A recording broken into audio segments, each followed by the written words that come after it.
Hello friends, welcome to online classes. मेरा नाम है रजत अग्रहरी। आज हम लोग पॉलिटी के अगले लेक्चर पे जाएंगे। उसका नाम है राज्य के नीति निर्देशक तत्व।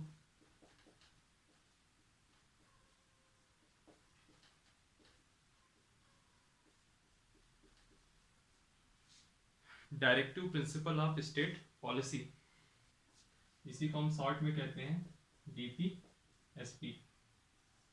जैसे हम लोग मौलिक अधिकार को एफआर लिखते थे शॉर्ट में वैसे इसको लिखेंगे डीपीएसपी। सबसे पहले हम बात करते हैं ये आया कहाँ से, है ना। ये हमारे संविधान के भाग 4 में है। भाग 4 में है आर्टिकल 36 से लेकर, आपको पता है लास्ट क्लास थी हम लोग की फंडामेंटल राइट्स की, तो आर्टिकल 35 तक फंडामेंटल राइट थे। अब आर्टिकल 35 के आगे कौन सा आर्टिकल हुआ? 36। तो इस 36 से लेकर आर्टिकल 51 तक यह पूरा का पूरा आपका डीपीएसपी है। ठीक, यह कहां से लिया गया है? जैसे हमने देखा था फंडामेंटल राइट्स अमेरिका से लिए गए थे, डीपीएसपी आपका आयरलैंड से लिया गया है।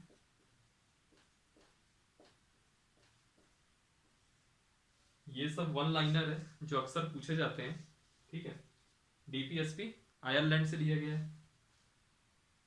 अक्सर एक क्वेश्चन आ जाता है, कल्याणकारी राज्य बनाने का उद्देश्य कहां पर है? ऑप्शन रहेगा मौलिक अधिकार पे, ऑप्शन रहेगा मौलिक कर्तव्य में, ऑप्शन रहेगा नीति निर्देशक तत्व में, या कोई ऐसे करके और भी ऑप्शन रहेंगे। तो हम कहेंगे डीपीएसपी। डीपीएसपी का मेन उद्देश्य है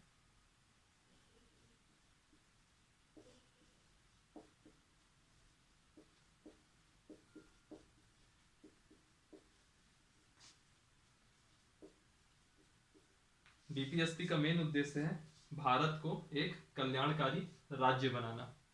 दरअसल डीपीएसपी में क्या है? डीपीएसपी संविधान निर्माताओं के द्वारा संविधान के माध्यम से दिए गए वो सकारात्मक निर्देश हैं जिनके माध्यम से भारत को एक कल्याणकारी राज्य बनाया जा सके। ठीक है, इतना ही है डीपीएसपी का बेसिक।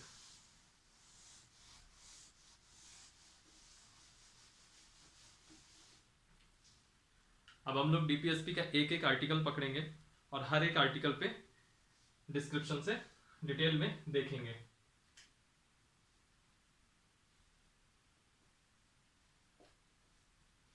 सबसे पहले आएगा आर्टिकल 36। इसमें क्या है? आर्टिकल 36 में राज्य की परिभाषा है, स्टेट की डेफिनेशन है। आप लोगों को याद होगा फंडामेंटल राइट्स का आर्टिकल 12, आर्टिकल 12 में भी राज्य की डेफिनेशन थी और वही यहाँ पे भी है आर्टिकल 36 में। तो मैं लिख सकता हूँ सेम एज आर्टिकल 12। और जिन लोगों ने फंडामेंटल राइट्स की क्लास नहीं देखी होगी उनके लिए राज्य का मतलब है, राज्य का मतलब है केंद्र, केंद्र, फिर प्रांत, प्रांतीय केंद्रीय विधानमंडल और सरकारें, प्रांतीय विधानमंडल और सरकारें, और स्थानीय संस्थाएं या सेवाएं। ये है राज्य की परिभाषा। फिर अगला आता है आर्टिकल 36। मैं रिपीट करता हूँ, मेरे साथ साथ आप लोग भी रिपीट करना, अदरवाइज ये बहुत जल्दी भूल जाएगा। ये कोई बहुत याद रहने वाली चीज नहीं है, लेकिन हम लोग को याद करना पड़ेगा। कई बार क्वेश्चन में वन लाइनर पूछ लेता है कि क्या ये डीपीएसपी का पार्ट है, 4 ऑप्शन दे देगा, कह देगा इनमें से कौन डीपीएसपी नहीं है। तो एक एक लाइन आपको दिमाग में याद होनी चाहिए, तो उससे आप आसानी से कर पाओगे। आर्टिकल 37 में दिया हुआ है कि जो डीपीएसपी है यह प्रवर्तनीय नहीं है, यानी कि आप डीपीएसपी को लेकर के अदालत नहीं जा सकते। ठीक, डीपीएसपी प्रवर्तनीय नहीं है। फिर आपका आता है आर्टिकल 38 क्लॉज 1। आर्टिकल 38 क्लॉज 1 कहता है सामाजिक, आर्थिक और राजनीतिक न्याय से परिपूर्ण एक व्यवस्था की स्थापना करना। सामाजिक, आर्थिक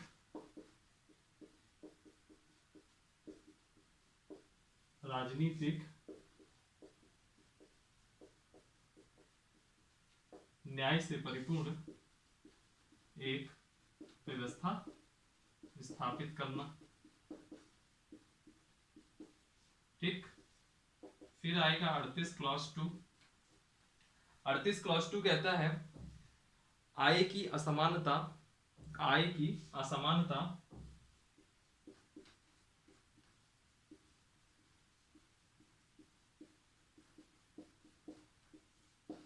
जैसे मैंने कहा था फंडामेंटल राइट्स में हर आर्टिकल का एक कीवर्ड पकड़ना है, तो वैसे ही डीपीएसपी में भी हर आर्टिकल का एक कीवर्ड पकड़ना है। जैसे इसमें क्या है, इसमें सिर्फ इतना याद रखिए, सामाजिक आर्थिक राजनीतिक न्याय, न्याय लाना। इसमें क्या है, अपरिवर्तनीय है। इसमें क्या है, राज्य की परिभाषा। 38 क्लॉज 1 में सामाजिक आर्थिक राजनीतिक न्याय लाना। 38 क्लॉज 2 में क्या है, आय की असमानता, प्रतिष्ठा और सुविधाओं की असमानता को कम करना।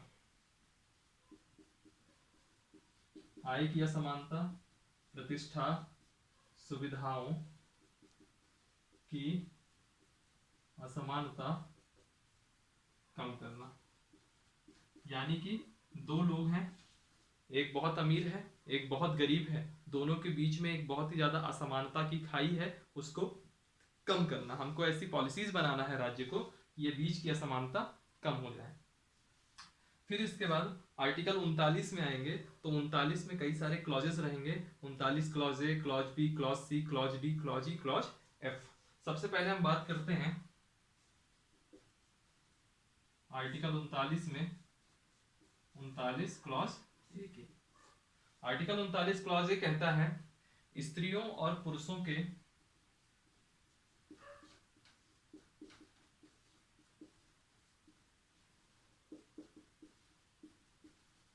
स्त्रियों और पुरुषों के जीवन यापन के पर्याप्त साधन।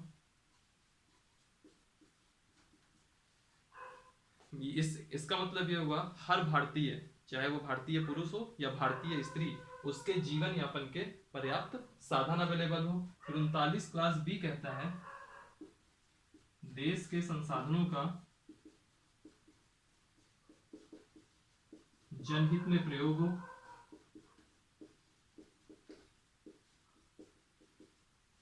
जो देश के जितने रिसोर्सेज हैं उनका पब्लिक के लिए प्रयोग हो, लोक हित में प्रयोग हो।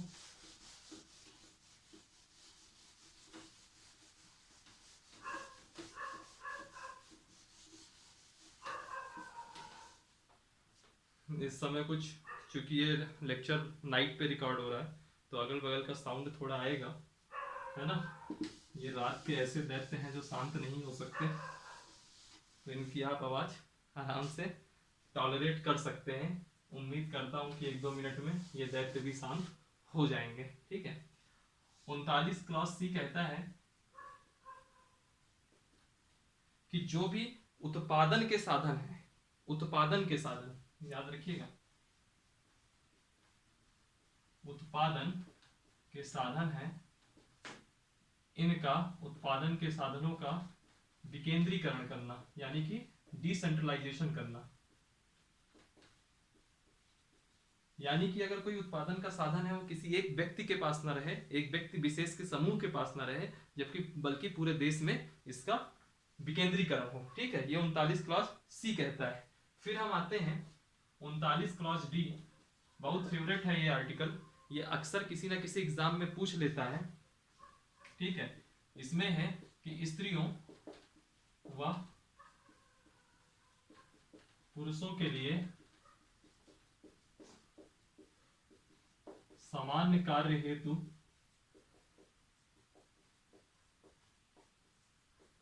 समान वेतन, वेजेस हमेशा दोनों के लिए इक्वल हो। अगर किसी पुरुष को उस काम के 2000 रुपए मिल रहे हैं तो उस स्त्री तो अगर उसकी जगह कोई स्त्री करे तो उसको भी 2000 रुपए मिले, ये कहता है 39 क्लॉज डी। बहुत ही इंपॉर्टेंट है।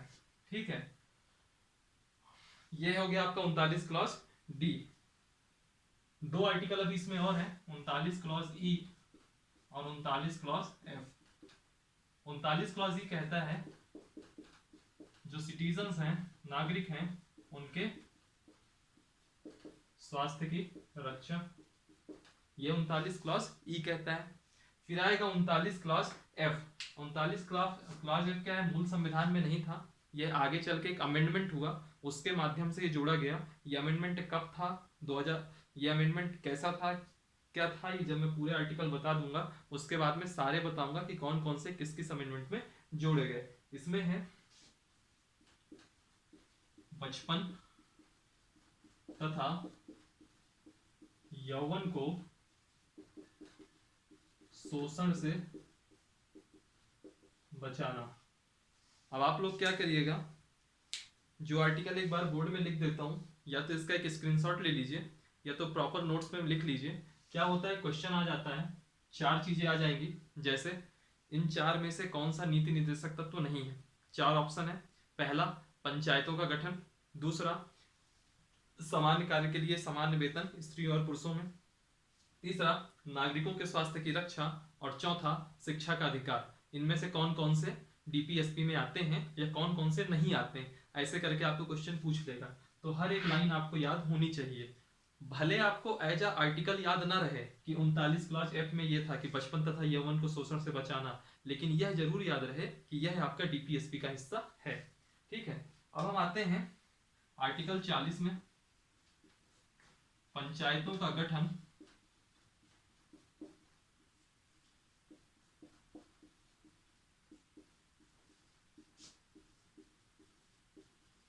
एवं सशक्तिकरण, एम्पावरमेंट। आर्टिकल 40 कहता है पंचायतों का गठन एवं सशक्तिकरण। मैंने शुरुआत में बताया कि डीपीएसपी कल्याणकारी राज्य बनाने के लिए एक सकारात्मक निर्देश है संविधान के द्वारा। तो यानी कि जो आर्टिकल 36 से लेकर आर्टिकल 51 तक जो भी पॉजिटिव निर्देश, पॉजिटिव डायरेक्शंस दिए गए हैं, तो राज्य में सत्ता में कोई भी बैठे वो इन्हीं सबको इंप्लीमेंट करने की कोशिश करेगा। मान लीजिए कल के दिन कोई एक ऐसी परिस्थिति बन जाए कि मैं इस देश का प्रधानमंत्री बन जाऊं, हालांकि नरेंद्र मोदी जी जल्दी छोड़ेंगे नहीं, लेकिन मान लीजिए कि मैं बन गया उस स्थिति में, और मुझको राज्य चलाना, सत्ता चलाने का एबीसीडी नहीं पता, तो ये संविधान मुझको ये व्यवस्था करता है कि अगर मुझको अपने राज्य को कल्याणकारी बनाना है तो मैं केवल आर्टिकल 36 से आर्टिकल 51 तक को अच्छे से फॉलो कर लूं, तो ये राज्य ऑटोमेटिकली कल्याणकारी बन जाएगा। ठीक है, अब जैसे पंचायत थी, क्या 1947 में देश आजाद हुआ, 1950 26 जनवरी 1950 से संविधान लागू होता है। क्या 26 जनवरी 1950 में जब संविधान लागू हुआ, क्या इस देश में पंचायत व्यवस्था थी? बिल्कुल नहीं थी। पंचायत व्यवस्था आगे कुछ संविधान संशोधन होते हैं, वो क्या होते हैं जब मैं पंचायती राज पढ़ाऊंगा तब देखेंगे। लेकिन मैं इतना बता देता हूं कि पंचायत, नगर पालिका, नगर निगम, ये सब आगे 1950 से नहीं है, ये आपके बाद में आए। ठीक है, चूंकि ये बाद में आए, लेकिन निर्देश तो अनुच्छेद 40 के माध्यम से संविधान ने पहले ही दे दिया था, है ना। यानी कि हर सकारात्मक निर्देश इसमें दिए हुए हैं, बस जो सत्ता में बैठे उसकी जिम्मेदारी है कि इन निर्देशों को पालन करें। ठीक है, आर्टिकल 40 हो गया पंचायतों का गठन एवं सशक्तिकरण। फिर है आर्टिकल 41 रोजगार का अधिकार।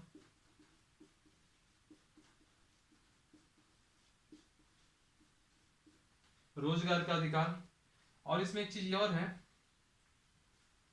बेरोजगारी,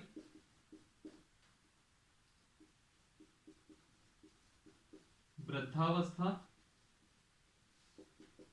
बीमार,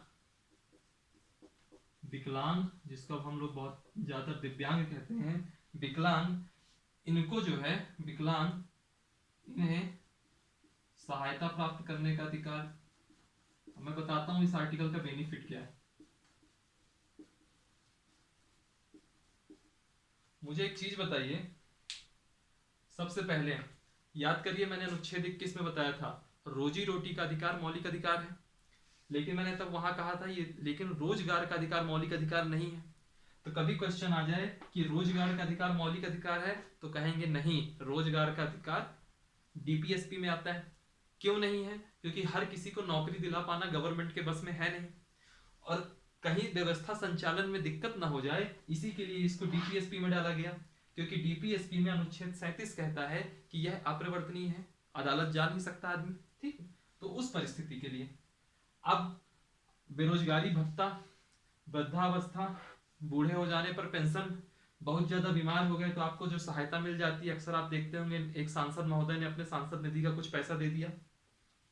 विकलांग पेंशन जो इस समय शायद 600 रुपये महीना है, यह सब सहायता मिलती है और वो सब का स्रोत क्या है, आर्टिकल 41।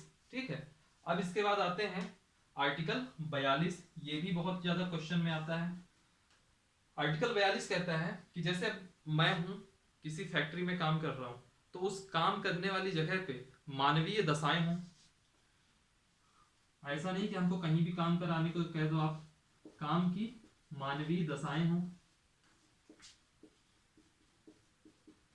साथ ही महिलाओं को प्रसूति सहायता हो, यानी कि अगर कोई प्रेग्नेंट है तो उनको जैसे मैटरनिटी लीव दी जाती है, पोषण आहार वगैरह दिया जाता है, 6,000 रुपये इनको आर्थिक सहायता दी जाती है पोषण के लिए, तो वह सब यहीं से लिया गया है। महिलाओं को प्रसूति सहायता, ये था आपका आर्टिकल 42। फिर इसके बाद आते हैं आर्टिकल 43।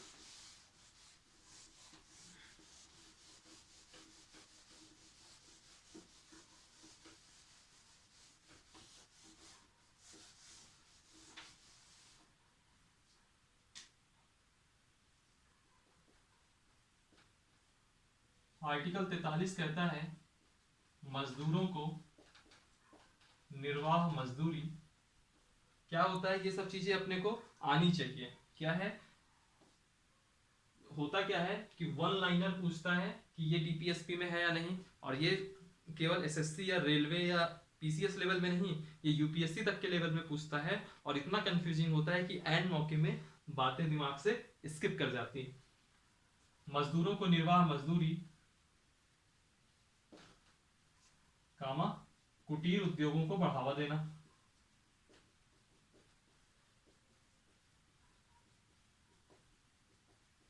ये कहता है आर्टिकल 43। फिर इसी में 43 ए जोड़ा जाता है, आर्टिकल 43 ए जोड़ा जाता है।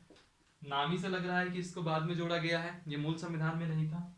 ये कहता है उद्योगों के प्रबंधन में, जो भी इंडस्ट्रीज वगैरह हैं उनके मैनेजमेंट में, उद्योगों के प्रबंधन में मजदूरों को भागीदार बनाना। आप अक्सर सुनते होंगे मजदूर यूनियन, है ना, भागीदारी देना या भागीदारी देना, ठीक है, भागीदार बनाना। आर्टिकल 43 भी, ये भी समझ में आ रहा है नाम से कि ये मूल संविधान में नहीं रहा होगा। ये कहता है सहकारी संस्था को बढ़ाना, सहकारी संस्था को बढ़ावा देना। अब याद करिए सहकारी संस्था 19 क्लॉज 1 क्लॉज सी, जब फंडामेंटल राइट्स की क्लास चल रही थी तब मैंने बताया था कि 97वां संविधान संशोधन 2011 में सहकारी संस्था शब्द जोड़ा गया, मूल संविधान में नहीं था। यहाँ सहकारी संस्था का डिस्कशन आता है तो बनी सी बात है यह भी उसी 97वां संविधान संशोधन 2011 से जोड़ा गया होगा। आगे जब मैं अमेंडमेंट में आऊंगा तब मैं बताऊंगा इसमें क्या क्या जोड़ा गया, क्या क्या नहीं जोड़ा गया। ठीक है, आर्टिकल 44 बहुत फेमस आर्टिकल है, चुनावी मुद्दा बनता है। ठीक है, बहुत ज्यादा चुनावी मुद्दा बनता है। राज्य अपने नागरिकों के बीच में या नागरिकों के साथ यूनिफॉर्म सिविल कोड, एक समान नागरिक संहिता प्राप्त करने का प्रयास करेगा।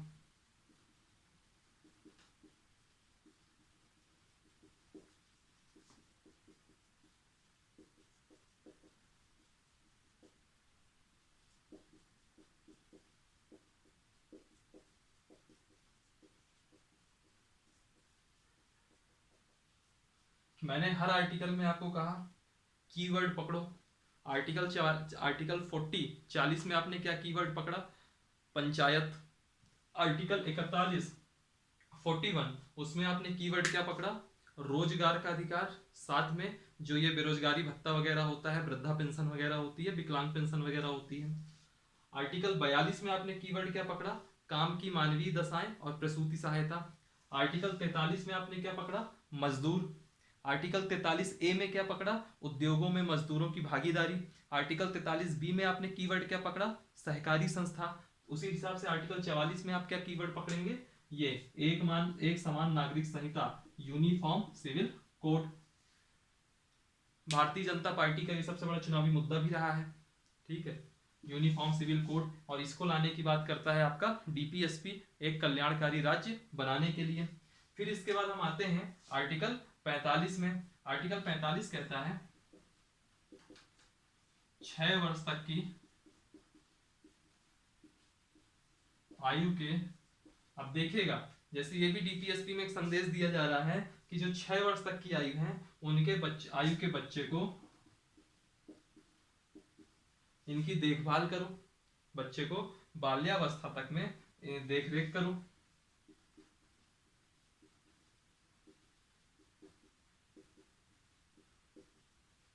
तथा निःशुल्क शिक्षा देना। ठीक है, अब सुनिए, जो यह निःशुल्क शिक्षा वाला कॉन्सेप्ट आया, यहीं से आर्टिकल 21 से होता है, शिक्षा का अधिकार, जिसको प्रवर्तनीय कर दिया गया है, डीपीएसपी ने संदेश दिया। अब सुनिएगा, बच्चों को बाल्यावस्था में देख रेख, मिड डे मील वगैरह जो मिलती है जिससे कि बच्चों का पोषण डाउन ना हो, यहीं से जो है कॉन्सेप्ट निकलता है, डीपीएसपी से ही। मूल संविधान में यह 6 नहीं था, मूल संविधान में यह 14 वर्ष तक का था। ठीक है, बाद में संशोधन करके 6 वर्ष कर दिया गया, और इससे ज्यादा इसमें कुछ नहीं है। फिर इसके बाद हम आते हैं आर्टिकल 46 में। आर्टिकल 46 कहता है जो कमजोर और दुर्बल वर्ग है उनके शैक्षिक हितों को बढ़ावा देना। ठीक है,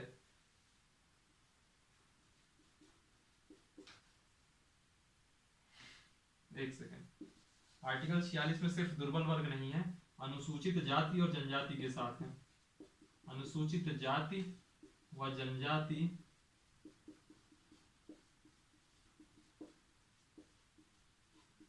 एवं दुर्बल वर्ग के आर्थिक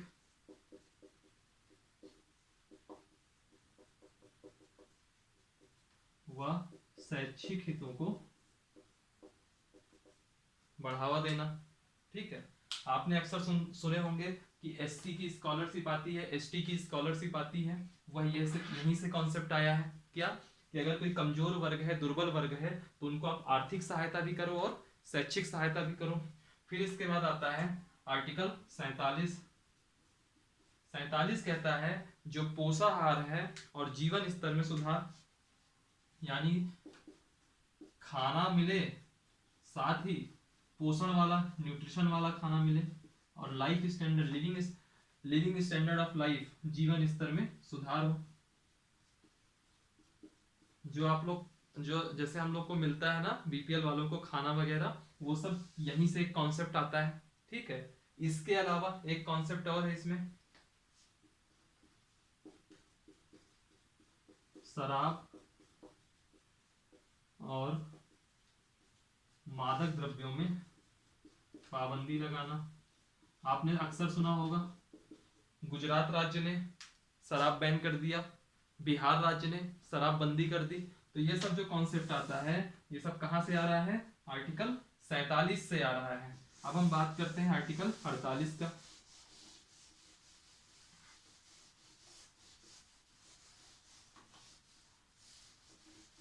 मुझे पता है ये क्लास थोड़ी बोरिंग लग रही होगी, क्योंकि सारे आर्टिकल बराबर लिखे जा रहे हैं, कोई खास डिस्कशन नहीं हो रहा है।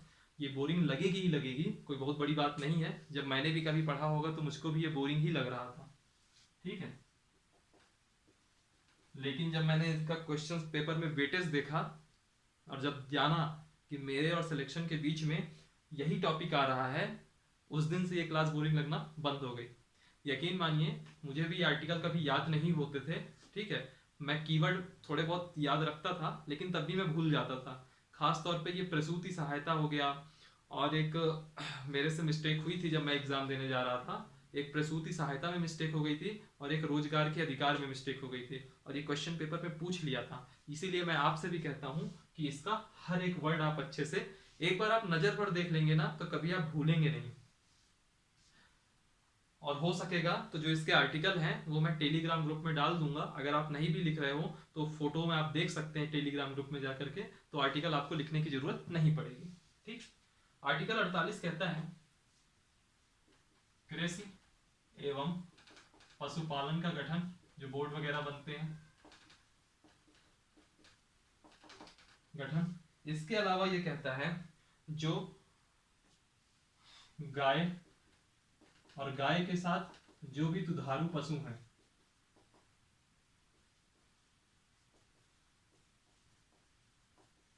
उनका वध ना हो, उनके वध का निषेध करता है। यानी कि ये बोर्ड का गठन है, ये सरकार का मामला है।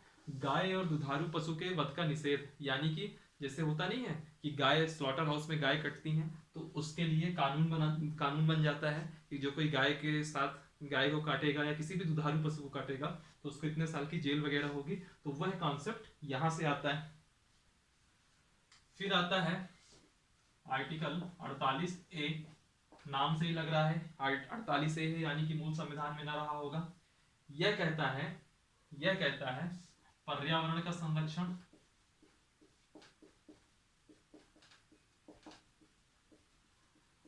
तथा वन एवं वन्य जीवों का संरक्षण।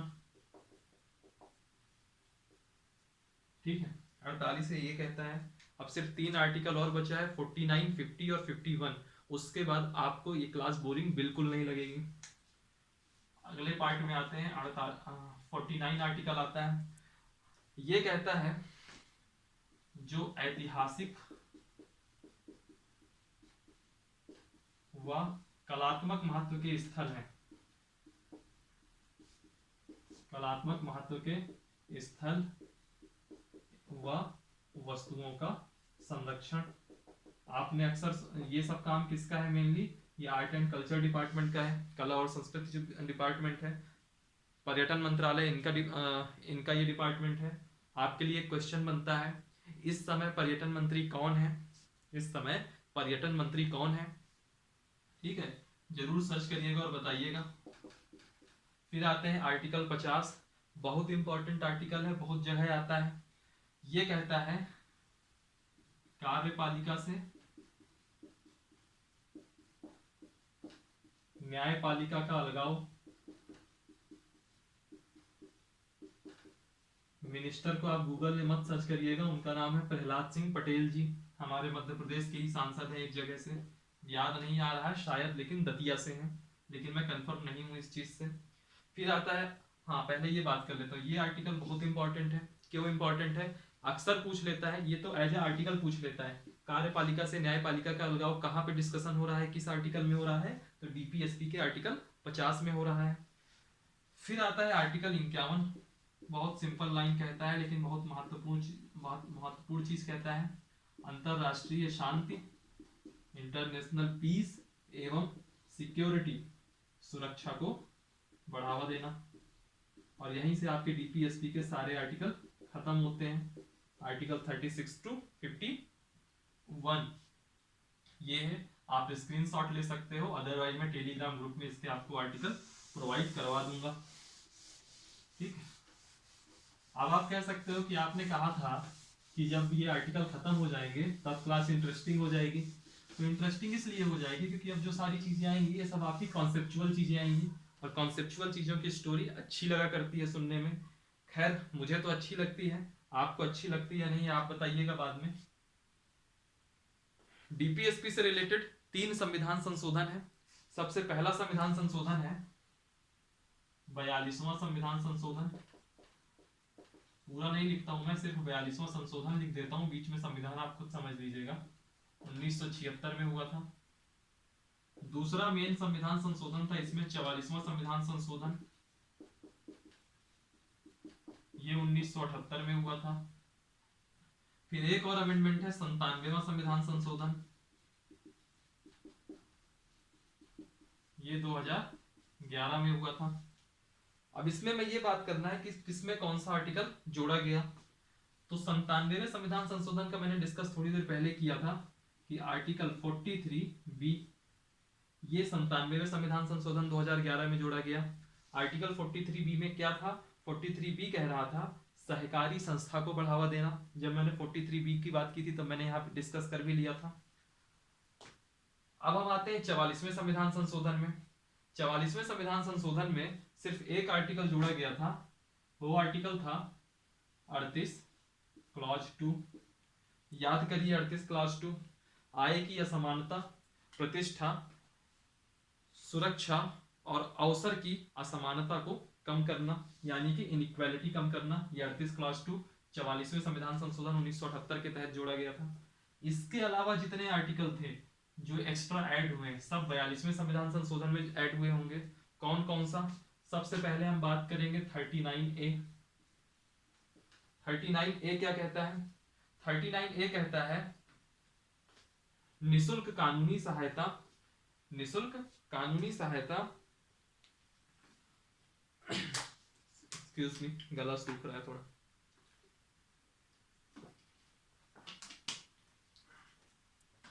निशुल्क कानूनी सहायता और समान न्याय प्रदान करना, 39A जोड़ा गया। 39A के अलावा और कौन सा जुड़ा? ये 43 भी है तो 43A रहा होगा, वो यहां जोड़ा गया। 43A कहता है उद्योगों के प्रबंधन में, मैनेजमेंट में मजदूरों की भागीदारी करना, ये 43A कहता है। इसके अलावा और याद करिए कौन सा जोड़ा गया? एक जोड़ा गया आपका पर्यावरण का संरक्षण वाला और वन एवं वन्य जीवों का संरक्षण, 48A। एक और आर्टिकल है 39 क्लॉज F, बचपन और यौवन को शोषण से बचाना, वह भी इसी समय जोड़ा गया। तो 1 2 3 4 चार जोड़े गए 42वें संविधान संशोधन 1976 में। 39A ये आपका निशुल्क कानूनी सहायता का हो गया। 43A उद्योगों के प्रबंधन में मजदूरों की भागीदारी के लिए था। 48A पर्यावरण वन एवं वन्यजीव संरक्षण। 39 क्लॉज F बचपन और यौवन को शोषण से बचाना। 44वां अमेंडमेंट 38 क्लास 2 आय की असमानता, इन सबको कम करने से रिलेटेड है। 97वां संविधान संशोधन 2011 43B जोड़ा गया और इसमें क्या था? सहकारी संस्था को बढ़ावा देना। बस इतना ही है इसमें।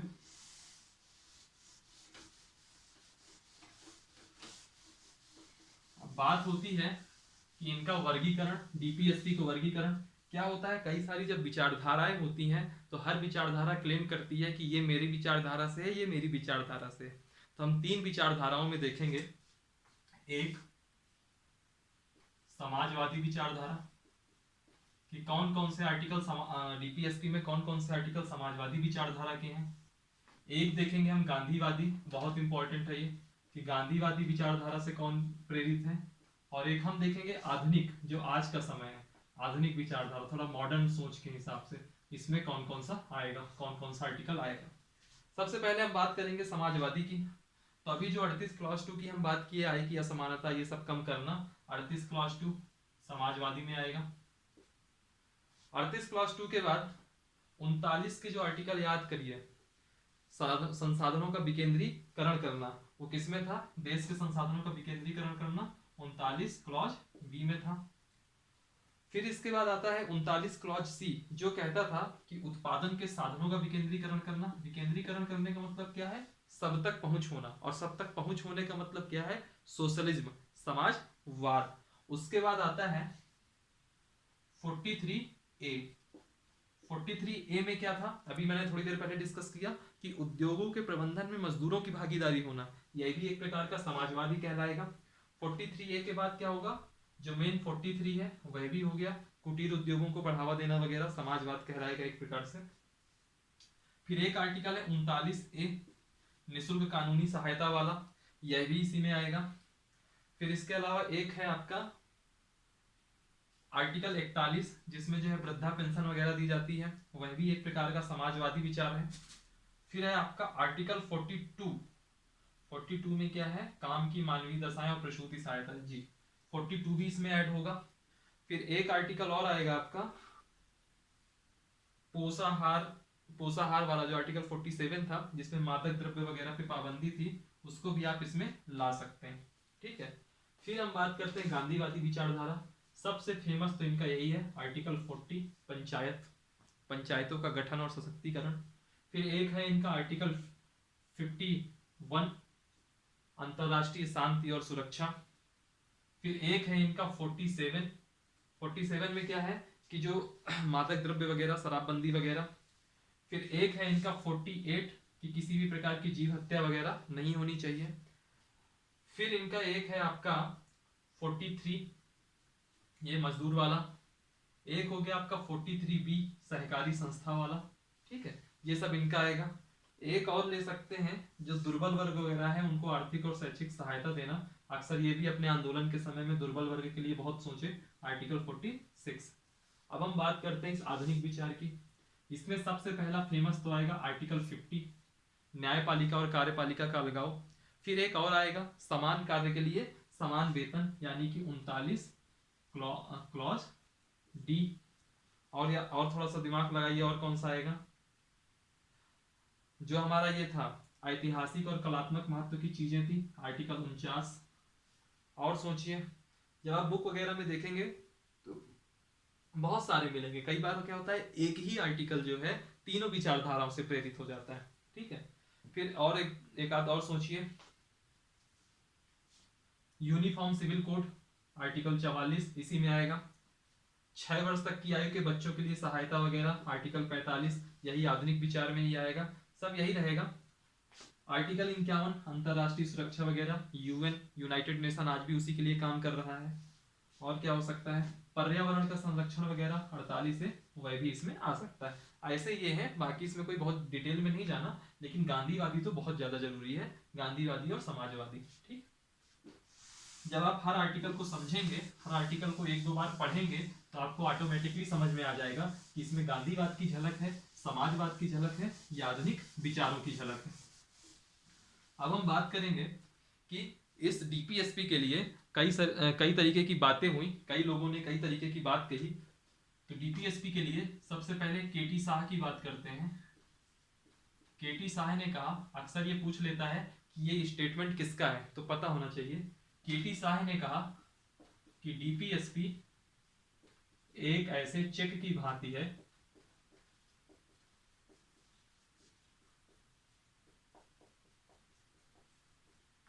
जिसका भुगतान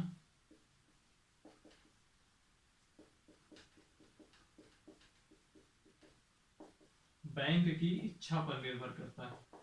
इसका मतलब बताता हूं मैं क्या है। केटी शाह ने दरअसल ये स्टेटमेंट दिया था आर्टिकल 37 की वजह से। आर्टिकल 37 कहता है कि डीपीएसपी अपरिवर्तनीय है, यानी कि आप इसके लिए कोर्ट नहीं जा सकते हैं, परिवर्तनीय नहीं है। उस कंडीशन में केटी शाह ने कहा कि फिर डीपीएसपी एक ऐसे चेक की भांति हो गया कि यह भुगतान बैंक की इच्छा पर निर्भर करता है। यानी कि आपने कह दिया संविधान में कि हम ये सुविधाएं देंगे, हम आपको ये चेक देंगे, लेकिन कब देंगे इसकी कोई तिथि निर्धारित नहीं है। इसका भुगतान किस पे डिपेंड करता है? बैंक पे। यानी कि बैंक पे निर्भर करने का मतलब समझ रहे हैं, यानी कि स्टेट पे निर्भर करता है। ये कहा केटी शाह ने। यह एक प्रकार की आलोचना है और कुछ नहीं। एक श्री नसीरुद्दीन करके महाशय थे, हमारे नसीरुद्दीन नहीं, इन्होंने कहा सिंपल सी एक लाइन, 9 वर्ष की शुभकामनाएं, 9 वर्ष की शुभकामनाएं। और इन्होंने कुछ नहीं कहा। आइबर जेनिंग्स ने कहा, इनका नाम आपने पहले भी सुना होगा मौलिक अधिकारों में, जब इन्होंने कहा कि ये वकीलों का कब्रगाह, वकीलों का स्वर्ग बन जाता है हमारा संविधान। आइवर जेनिंग्स ने कहा कि डीपीएसपी एक पवित्र इच्छाएं हैं, पवित्र इच्छाएं हैं। और साथ में इन्होंने कहा कि इसमें फेबियन समाजवाद की झलक मिलती है। दरअसल जो ब्रिटेन में जो लोकतंत्र होता है उसी को फेबियन समाजवाद कहते हैं, ठीक है। फेबियन समाजवाद की झलक मिलती यहाँ पे। इसके बाद जो है हम आगे देखेंगे। सॉरी फॉर थोड़ा सा शोर हो रहा है, बहरहाल हल्का मैनेज कर लीजिए 1 मिनट के लिए। बाबा साहेब अंबेडकर ने कहा कि डीपीएसपी आर्थिक लोकतंत्र लाने में सहायक होंगे। कई बार क्वेश्चन पूछ लेता है आर्थिक लोकतंत्र लाने में कौन सहायक है, नाम वाम कुछ नहीं पूछेगा, केवल इतना पूछ लेगा तो अपन कहेंगे कि डीपीएसपी आर्थिक लोकतंत्र लाने में सहायक है। सिर्फ और सिर्फ इतना है।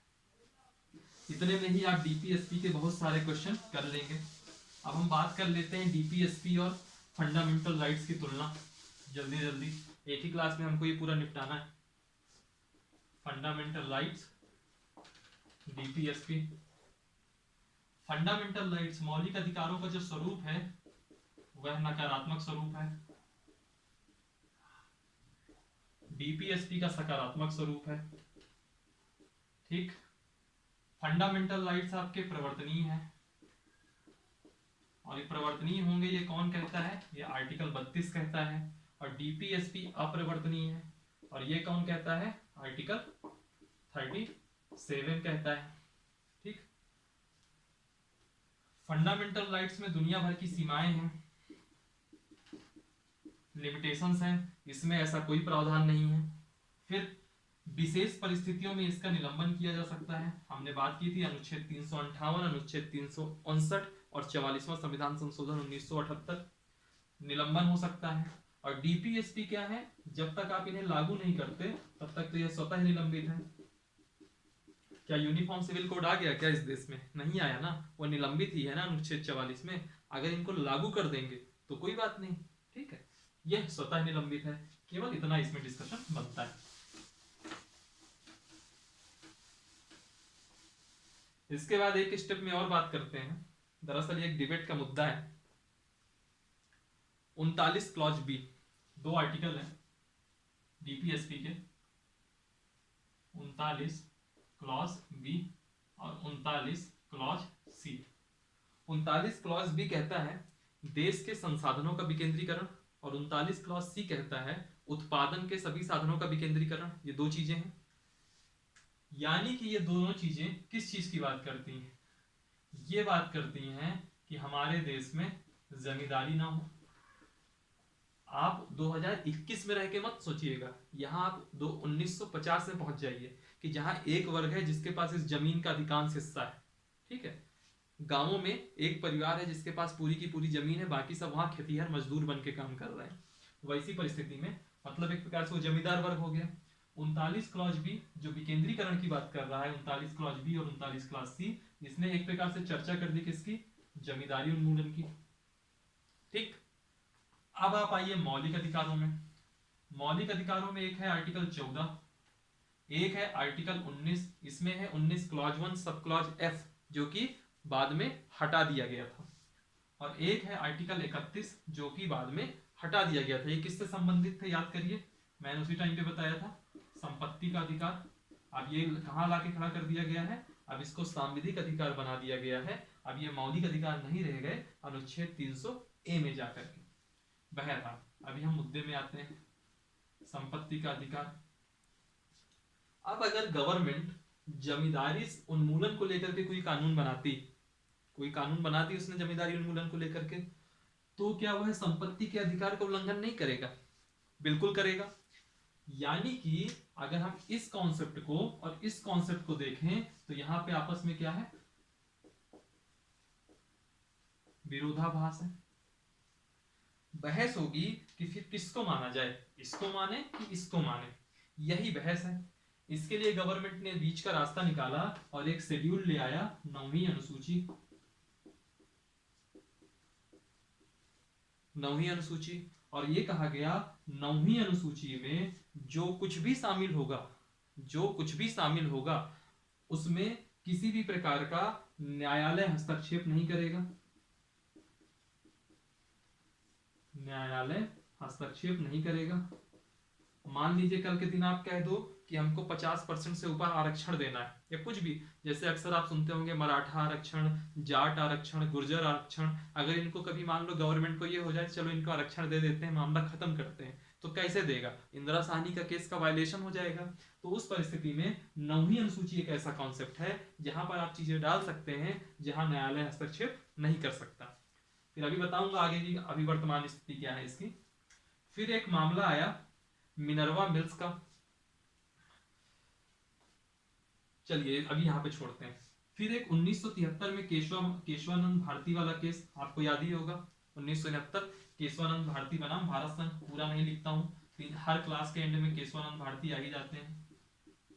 केशवानंद भारती बनाम भारत संघ, यहाँ पे कॉन्सेप्ट आता है बेसिक स्ट्रक्चर का, जो मैंने आपको पहले प्रस्तावना की क्लास में बताया था। मूल ढांचे का सिद्धांत आ गया। फिर एक केस आता है मिनर्वा मिल्स बनाम भारत संघ।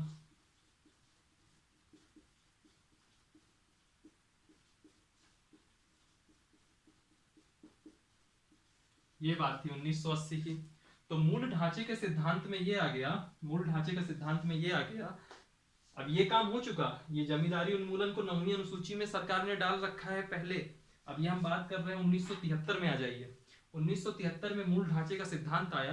पहले ये था कि 9वीं अनुसूची में न्यायालय हस्तक्षेप नहीं कर सकता, चाहे कुछ भी डाल दो। जब मूल ढांचे का सिद्धांत आ गया तो ये कहा गया कि जो भी चीजें बेसिक स्ट्रक्चर होंगी, जो भी चीजें बेसिक स्ट्रक्चर होंगी, उन पर न्यायालय हस्तक्षेप कर सकता है, भले ही वो 9वीं अनुसूची में क्यों ना डाल दी जाए। ठीक। फिर जो मिनर्वा मिल्स का मामला आया, मिनर्वा मिल्स के मामले में गवर्नमेंट ने, सुप्रीम कोर्ट ने वर्डिक्ट दे दिया कि जो ये न्यायिक पुनरावलोकन होता है, न्यायिक पुनरावलोकन होता है, जैसे कि मान लीजिए कोई आपने मैटर डाल दिया, सरकार ने कोई मुद्दा बना दिया, कोई मैटर 9वीं अनुसूची में डाल दिया, या कोई नया कानून बना दिया, उस पे अगर सुप्रीम कोर्ट उस पे कोई बहस कर ले या सुप्रीम कोर्ट में मामला चला जाए तो उसको कहेंगे हम न्यायिक पुनरावलोकन होना। तो न्यायिक पुनरावलोकन को ही सुप्रीम कोर्ट ने मूल ढांचा बना दिया, यही बेसिक स्ट्रक्चर है। जब न्यायिक पुनरावलोकन ही मूल ढांचा हो जाएगा तो फिर 9वीं अनुसूची में कोई भी चीज अगर जाती है तो यह मूल ढांचे के तौर पे न्यायिक पुनरावलोकन भी हो सकेगा। यह मैं 1980 की स्थिति बता रहा हूँ, उसके पहले की नहीं। और पहले जो होना था वो हो चुका, उस पर सुप्रीम कोर्ट ने कह दिया उस पर हम कुछ चेंजेस नहीं करेंगे। जमींदारी उन्मूलन होना था वो हो चुका, लेकिन अब आगे से अगर आप 9वीं अनुसूची में कोई बेसिक स्ट्रक्चर की चीज डालते हैं तो उस परिस्थितियों में या उन परिस्थितियों में न्यायालय हस्तक्षेप कर सकता है। ठीक, ये मामला समझ में आ गया होगा आपको। एक और मामला हुआ था ऐसे ही, न्यायिक पुनरावलोकन हो गया, ठीक है। फिर एक केस आया था, बहुत अच्छा केस था। मुझे ये नहीं समझ में आ रहा कि मैं भी डिस्कस करूं या ना करूं। ये 2007 में यूपीएससी मेंस में क्वेश्चन आ गया था, 2007 में। IR कोल्हो करके थे, एक नाम था उनका। प्रोनाउंसिएशन आप कैसे करोगे ये आपके ऊपर है, स्पेलिंग में लिखे दे रहा हूँ, जो भी इनका नाम आप समझिए। वर्सेस इनका केस चला था तमिलनाडु स्टेट से। मैंने प्लान नहीं किया था इसको आज पढ़ाने का, लेकिन अब चूंकि चर्चा चली है तो मैं बोल देता हूँ, क्योंकि मैं 9वीं अनुसूची वाली बात कर दिया। मिनर्वा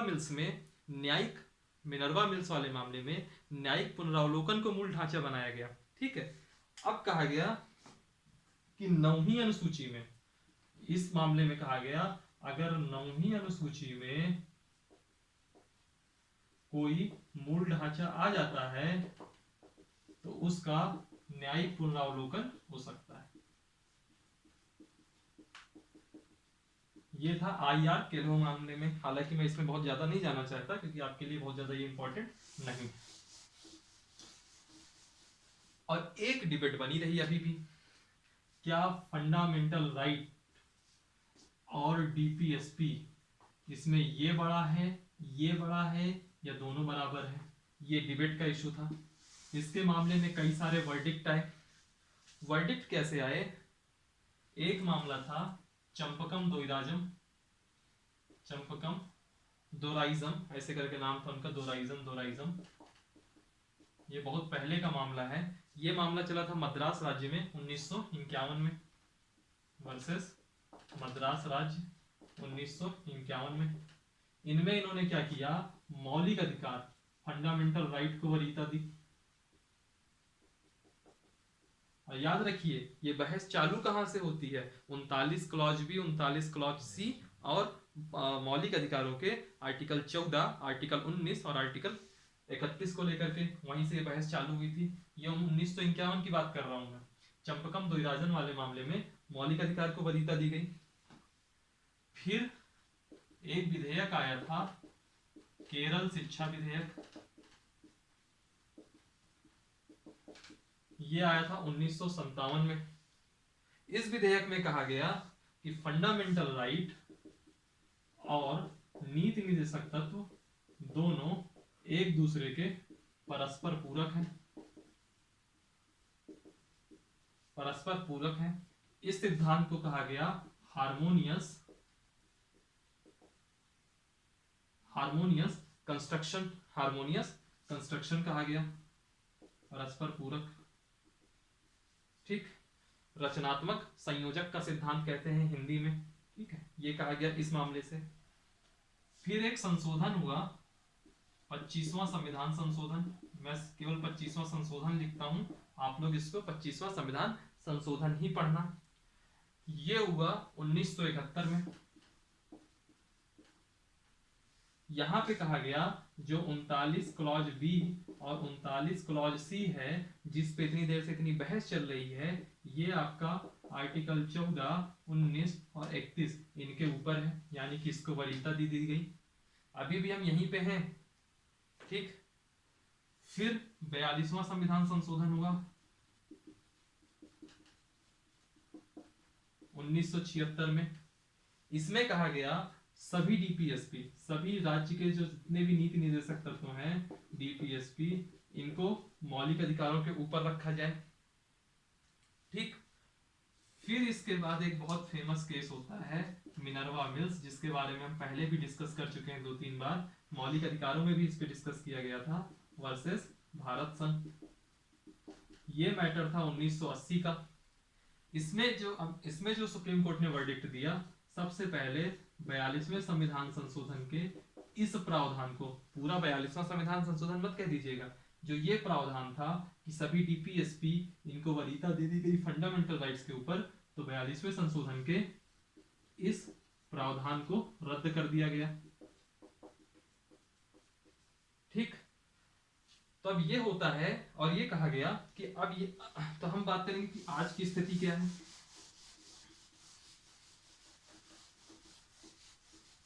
वर्तमान सिचुएशन क्या है? तो वर्तमान सिचुएशन ये है कि प्रेजेंट सिचुएशन, वर्तमान स्थिति, पहला पॉइंट, फंडामेंटल राइट और डीपीएसपी एक दूसरे के पूरक हैं, एक दूसरे के पूरक हैं, और इनके जो बीच का संतुलन है, फंडामेंटल राइट और डीपीएसपी के बीच का जो संतुलन है, उसको मूल ढांचे में ला दिया गया, उसी को मूल ढांचा घोषित कर दिया अदालत ने, ठीक। और दूसरा पॉइंट कहा गया कि जो आपका 39 क्लॉज ए है और 39 क्लॉज बी है, इसे जो आर्टिकल 14 था और आर्टिकल 19 था, इस पर वरीयता दे दी गई। सभी फंडामेंटल राइट्स को नहीं, सभी डीपीएसपी को नहीं, सिर्फ 39 ए और 39 बी को आर्टिकल 14 और 19 से वरीयता दे दी गई। बस इतना ही है आपके पूरा नीति निर्देशक तत्व। डीपीएसपी में इससे बाहर, चाहे आप आईएएस के लिए परीक्षा में बैठे, चाहे पीसीएस के लिए बैठिए, चाहे एमपीपीएससी वगैरह के लिए बैठिए, एसएससी में जाइए, रेलवे में जाइए, किसी भी परीक्षा में बैठ जाइए, डीपीएसपी में इतने लेक्चर के बाहर से एक क्वेश्चन नहीं आएगा, ठीक। डीपीएसपी यहां से खत्म होता है। कल की जो हमारी पॉलिटी आएगी, नेक्स्ट क्लास आएगी, उसमें हम लोग भाग 4A, संविधान का जो भाग 4A है, मैं अभी से बता देता हूं, भाग 4A मौलिक कर्तव्य, इसको पढ़ेंगे। और हम लोगों ने प्रस्तावना के बाद से सीधे भाग 3 से चालू किया था, मौलिक अधिकारों से। तो भाग 4A के बाद हम भाग 5 में जाने से पहले इसी क्लास में, क्योंकि मौलिक कर्तव्य बहुत छोटा सा हिस्सा है, भाग 1 पढ़ेंगे, संघ और उसके राज्य क्षेत्र, और भाग 2 पढ़ेंगे जिसका नाम है नागरिकता। पहले हम ये कंप्लीट करेंगे, ये एक लेक्चर का रहेगा इसके बाद, फिर उसके बाद हम आगे जाके संसद वगैरह पढ़ेंगे, राष्ट्रपति वगैरह पढ़ेंगे भाग 5 से। चलिए क्लास को आज यहीं से वाइंड करते हैं, थोड़ी लंबी हो गई होगी आज की भी लेंथ, आज की क्लास भी लगभग 54-55 मिनट की हो रही है। तो आज की क्लास यहीं खत्म करते हैं। आप लोग इस वीडियो को लाइक करिए, जो भी क्वेरीज हो आप नीचे कमेंट सेक्शन में जाइए और पूछिए, और मैं जो भी आर्टिकल्स थे इनकी, मैं जो मेरी हैंड रिटन नोट्स है उसका एक फोटो क्लिक करके मैं टेलीग्राम ग्रुप में डाल दूंगा, आप वहां से आर्टिकल पढ़ सकते हो। बाकी अगर आपने अपने खुद के हाथ से नोट्स बना ली हो तो उससे बेस्ट कुछ होगा ही नहीं। बाकी आप डीपीएसपी के लिए निष्फिक्र रहिए, इससे बाहर आपको कहीं कुछ नहीं आएगा। वीडियो को लाइक करिए, कमेंट करिए, सब्सक्राइब करिए चैनल को, और शेयर करिए सबसे ज़्यादा से ज़्यादा। और हमारी रीजनिंग वगैरह की भी प्लेलिस्ट आ रही है धीरे धीरे, उसमें कैलेंडर का एक वीडियो आ गया है, अब उसमें और अच्छी इंप्रूव करके क्लास हम जल्दी से जल्दी उसमें भी लाने की कोशिश करेंगे, ठीक है। और हंसते रहिए और पढ़ते रहिए। Thank you so much.